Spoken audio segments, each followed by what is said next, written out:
subsidiary of computer and one of G. That one they consider to have got 20 out of 12. 8 out of 8.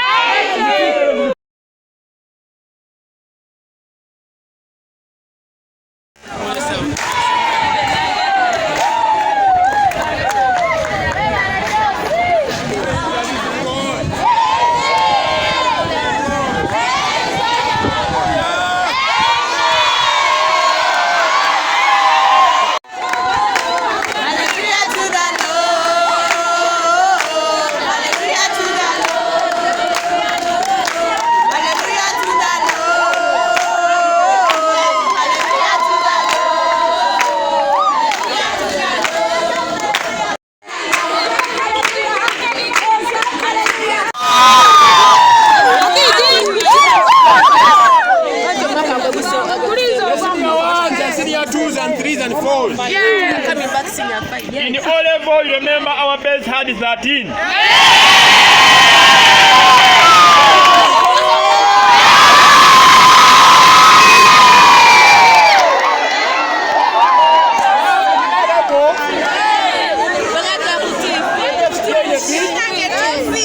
In A-level, we have principal passes. Yes. For you to have, because they do 3 subjects and 2 subsidiaries, that 3 principal passes or 3 principals and 2 subsidiaries. Is that clear? Yes. Now for O-levelers, for you to have got a principal pass, you must get an E. But for you to have excelled in that principal pass, you must have got 6, which is an A. You get the point? So, here I can explain to you that our students of 2021, I have been talking about this. Kuno mwaka gwachi. Kuno mwaka jeri kolachi.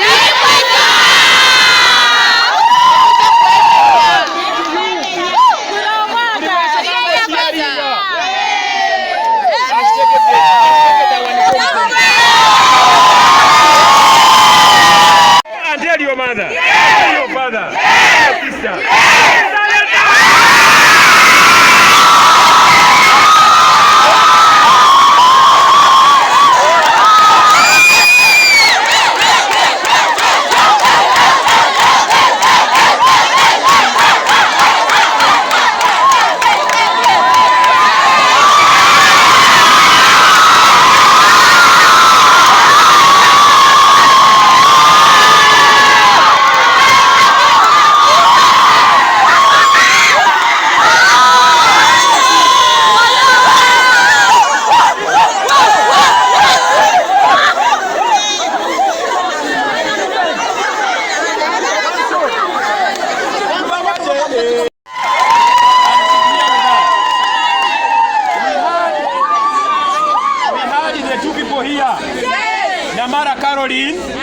She got the 14 points. We had our own Chigonya Raymond the left. He got the 14 points. We had our own. You may not remember this one. It's called Esete Marvin. He was doing BCM. 17 points.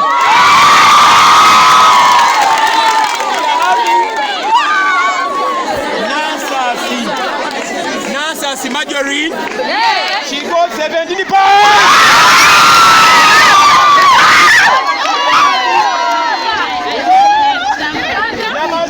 Angela, our own, from Buvuma.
that this day is going to be a day of celebration.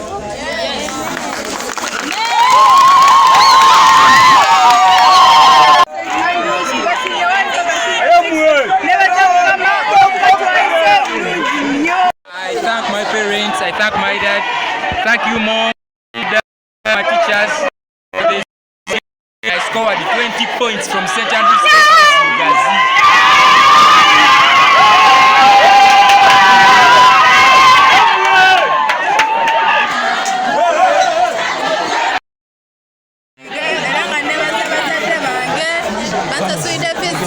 I'm so appreciating my mom, my dad. Thank you, Lord. I scored 10 points and I'm so happy. God, you're so grateful. I thank God. Mubuulizi w'ekkirifu Mbosa Swero Nguma olw'ekisa kya Katonda twongera okwebaza Katonda olwa kino kyakoze ate wano mu St. Andrews olwaleero yakikola lwa siniya 4 ate yakikoze lwa siniya 6 omwana waffe oyo Mukisa George ate Katonda bwamukwatizeeko n'asobola okumiikinga 2020 kale ekitiibwa n'ettendo tubize eri Katonda. Zabuli 126 egamba Mukama bwe yazza nate obusibe kwa Sayuuni ne tufaanana ng'abaloota kamwaka ffe ne kajjula enseko ne twogera mu bamawanga nti Mukama atukoledde ebikulu kyetuvudde tusanyuka ekyamazima Katonda akikoze this time round tulina ensonga y'okumwebaza y'okumugulumiza ate era n'okumutendereza. St. Andrews Secondary School nebaza nnyo Katonda olw'omwaka guno.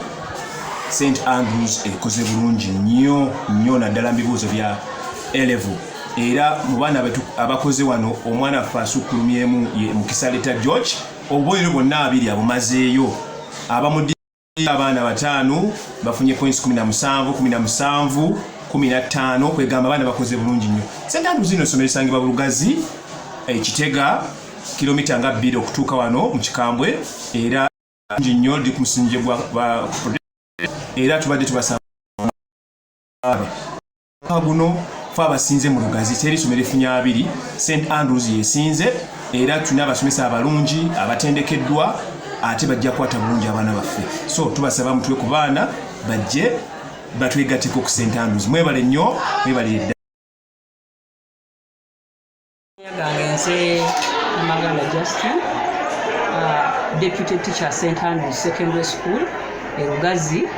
Essomero lisangibwa Lugazi, kilometers nga 2 okuva mu town era tuli municipality. Essomero lyaffe eri Lugazi, abayizi ba siniya ey'omukaga bakoze bulungi nnyo mu bibuuzo byabwe ebya USCE era ng'omuyizi waffe eyasinze okukola obulungi bamuyita Mukisa George yafunye points 2 zonna yazimazeeyo era abayizi abalala bafunye points 18, 17, 16 bangi nnyo abafunye 2 principal passes. Fenga St. Andrews Secondary School olwa results ze twafunye kuba programu zaffe nnungi nnyo, abasomesa baffe balungi era n'abazadde baffe batuwagidde nnyo. Twebaza olw'ekyo Katonda kyatuwadde era tukyenyumirizaamu. Tukoowoola abazadde bonna gye muli mutuwe abaana bwe bajja kukola bulungi. Tukyalina ebifo mu siniya ey'okutaano ne mu bibiina ebirala, temujja kweggusa byebyo.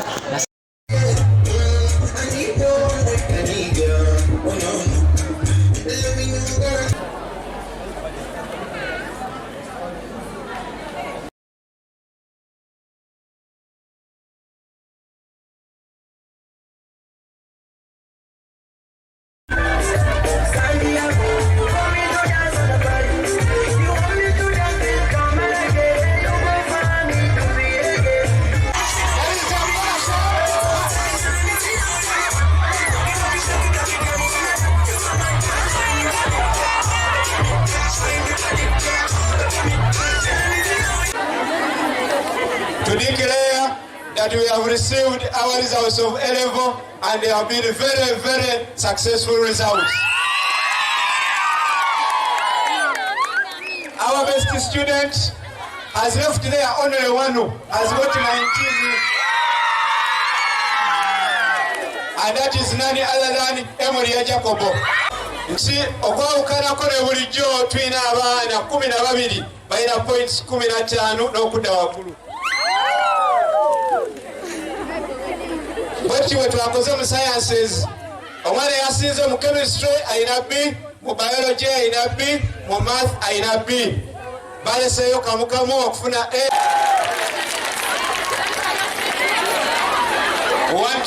Abasebo ne banyabo amanya gange Zeisabire Paulo edisya wa Lugazi Homeland College. Twebaza Katonda olwaleero tufunye olwaleero abaana baffe bakoze bulungi ng'eyasinze yafunye 19 eyazzeeko yafunye 18 ne science ng'ezo ensi z'eriko twakoze bulungi eyasinze yafunye 17 mu science abalala bafunye 16 abaera nga 5. twagala okwebaza Katonda olw'ezo results ebyo tubyesigamya ku 1 ku bazadde baffe abasobola okusasula ebisale mu buseera era twebaza n'abasomesa bonna olw'omulimu gwe bakola omulungi okulaba nti abaana bakola bulungi ebibuuzo. My name is Nakoma Sharon. I've been in Form 6 2023 at Lugazi Homeland College, and today my results are back and I have scored highly with 17 points. I've gotten an A in history, I've gotten an A in CRE, and I've gotten a D in literature and English. I've been doing HLD stroke ICT. I have passed general paper with a C3 and I have passed ICT with a D2. I would love to thank my teachers. They have done a very great job.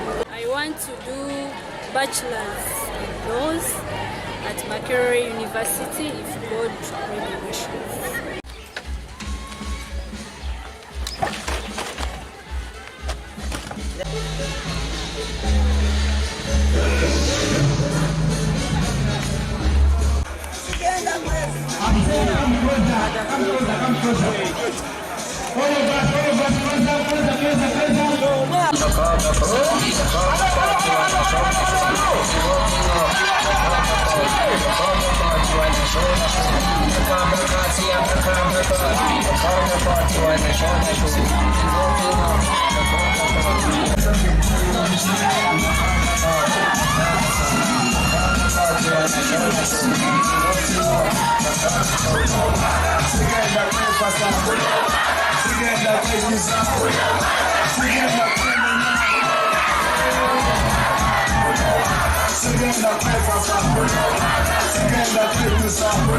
Abayizi bonna be twatuuza abayizi 9 mu siniya 6 era abayizi bonna 9 bayitidde ddala waggulu era bonna bateekeddwa okugenda mu yunivasite. Ekyo mukyebalize Katonda.